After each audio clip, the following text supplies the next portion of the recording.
today, the National Association of Realtors reported that pending home sales fell to the lowest level on record in November. And also, Toyota announced that they are halting production at its Japanese plants for 11 days in February and in March because there are too many unsold cars sitting on dealers' lots. Well, Chris Markowski, the Watchdog on Wall Street, joins us now in the studio. If it's Tuesday, it must be Chris.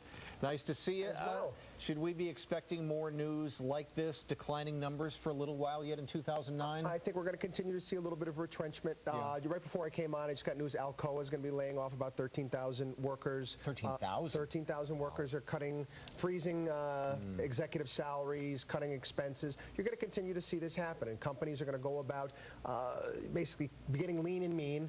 For the time of growth. Now, some of the numbers that came out, those are November's numbers. Now, October and November, we go back to the headlines of the day back then. It was all doom and gloom, depression, you know, everything is terrible, everything is awful out there.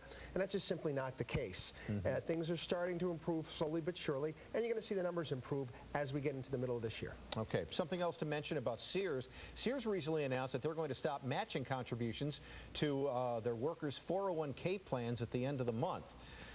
So, do you have advice for people who may be in a similar situation, maybe not Sears, but other companies I know are thinking about not matching the 401k plans?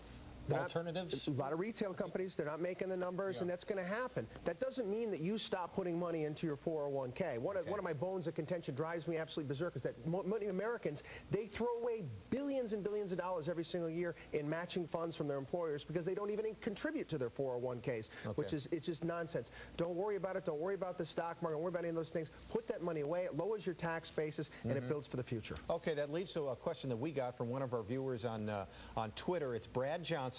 And his question was, I recently changed jobs and my current employer doesn't match my contributions. Okay, similar to the Sears deal. Should I roll money from my previous 401k into an IRA instead? Is that a viable alternative? Yes, absolutely.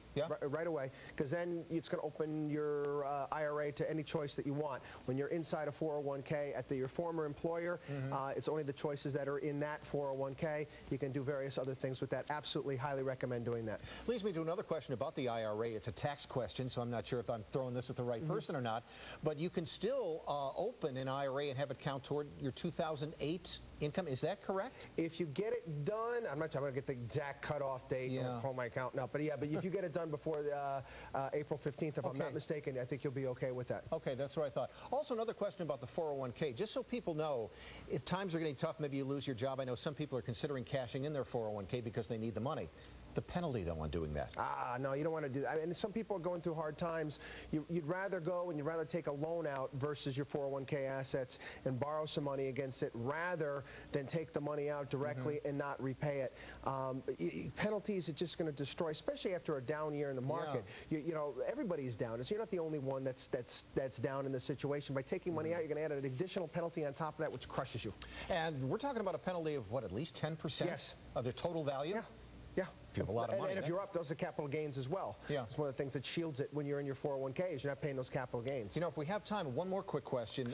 If you're struggling for money, an alternative, like you mentioned, perhaps refinancing the mortgage on your house, if you can find a new mortgage, take some money out of your house rather than cash in your 401. Well, yeah, well, that's the best way to do it, is to go about refinancing. I'm in the process of doing it now myself. And I actually just, went about trying some various different things. Went online, went to Lending3, put some things in, and I'm getting some pretty good offers out there, which is going to save me a lot of money. I'm going to be going from a 30-year fixed to a 15-year fixed, and I'm going to be, my house is going to be done in less than 15 years because I always like to pay extra. A lot of things you can do, and that'll put some extra money in your pocket. Okay, that's good advice there.